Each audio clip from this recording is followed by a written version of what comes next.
Hey everybody, it's Randy with Carchaeology, and I wanted to do another video with the Mercedes 320 and some interesting thoughts that I've had in regards to the car.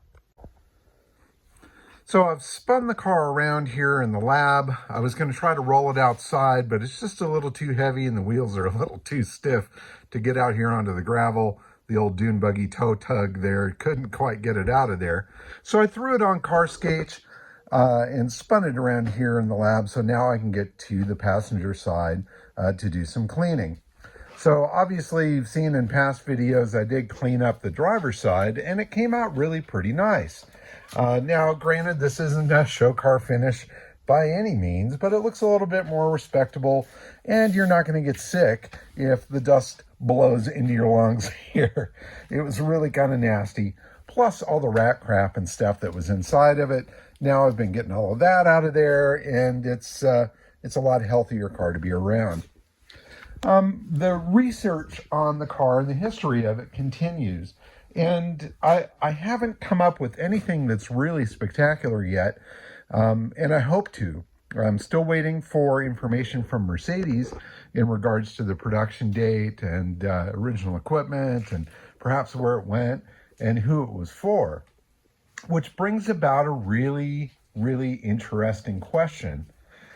Who was this thing for?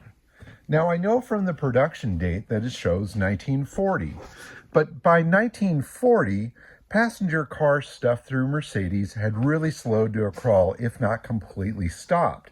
So the only things that were coming out of the Mercedes factories were stuff for the military or very special project cars. Now, I think they were still producing small quantities of the 170 model, but when it came to the big stuff like the 320s, I've actually seen a printout that shows production for the different models, and for 1920, it doesn't show any of the long wheelbase 320s being made in 1940, which is very curious, because obviously this one was built. Now, I've seen some other 320 cars as well as some of the bigger 500K and 540K cars that were built during this period for, well, quite frankly, for the Nazis. So was this car potentially built for some sort of Nazi officer back in the day? I mean, it's certainly possible. Now, there was a 320B Cabriolet very similar to this that was built for, a very high-ranking Nazi official. In fact, this guy, Reinhard Heydrich, he was kind of known as the man with the iron heart, or the butcher of Prague. And he rode around in a 320 Cabriolet very similar to this through the streets of Prague, where his reign was just downright horrific. In fact, the British Army had sent in some paratroopers, a special group that was focused specifically on taking this guy out if they possibly could. And they realized that he would travel a certain route daily in his Mercedes with the top down as a sign of power, driving through the streets of Prague. And at one point they ambushed him and tried to kill him. The plan, there was some gunplay that went on, and apparently they threw a hand grenade or some sort of explosive at the car, hoping to get it into the back seat to blow him to bits.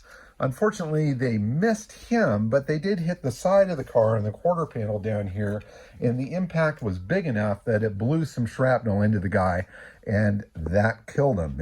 He died later on at the hospital. Now, the sad part about that particular situation, while they did take this horrible guy out, there was some major retribution in Prague after that, where thousands were killed. Anyway, it's a really horrific bit of history, but there was a 320 Cabriolet that was a part of it. I believe that car was in 1938, so 2 years prior to this one.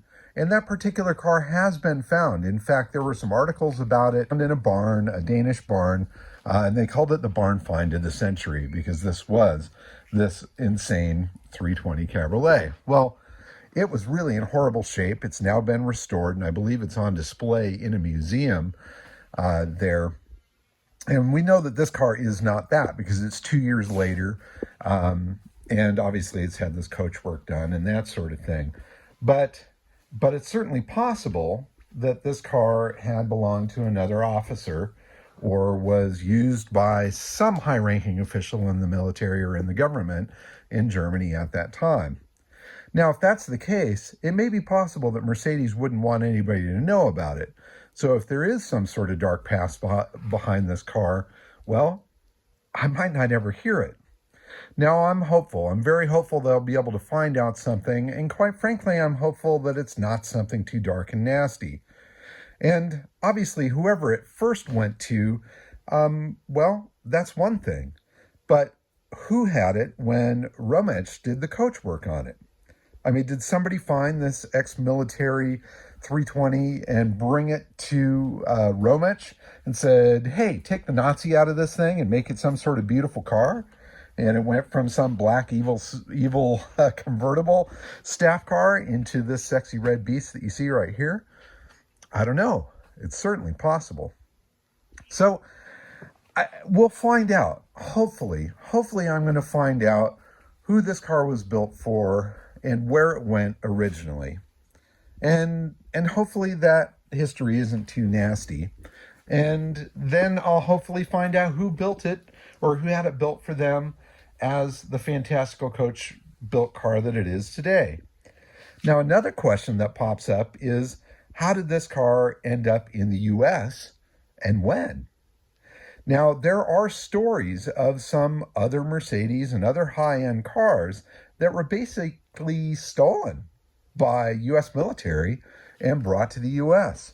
In fact, there's one particular case that is an extraordinarily nasty situation where a gentleman had bought a 540K Mercedes that was completely restored, well over $3 million. And so he had it shipped over to Europe to display at this magnificent event. And the German government seized the car because it actually had, in their eyes, belonged to heirs of the original owner because it was stolen during wartime and taken away. So this guy was out well over $3 million and he didn't have the car anymore either. So that's another little scary possibility with a car of this era and with this potential odd history. Now, nobody's going to come and take it from me here in the US, but if this car were to go to Europe, if there was some sort of known history or proof that this was a privately owned vehicle at this time and that it was stolen during the war, well, that might be a completely different situation. So again, the history of this car is very interesting to me. Some of it is very super exciting. Some of it is downright scary. I mean, if this thing has a real dark past somehow, I would hate for those skeletons to come out of the closet and hurt me. You know, nobody wants that sort of thing. But for now, the car is safe here in the lab. I'm going to get started with cleaning up the passenger side of the car. I'm going to do some rebuilding of the passenger side door on the inside here so that we can get it to open and close like the driver's side does. Get the window back in here, get that to go up and down. The engine is turning free. We're keeping it soaked, turning it around a few times just to make sure that it's clean and clear throughout the cylinders. And I'm waiting for some gaskets and things to show up from Germany. We're going to drop the pan, clean out that engine, and then we'll hook a little power to it, see if we've got compression, and see if it'll start. But those are all wonderful things to come.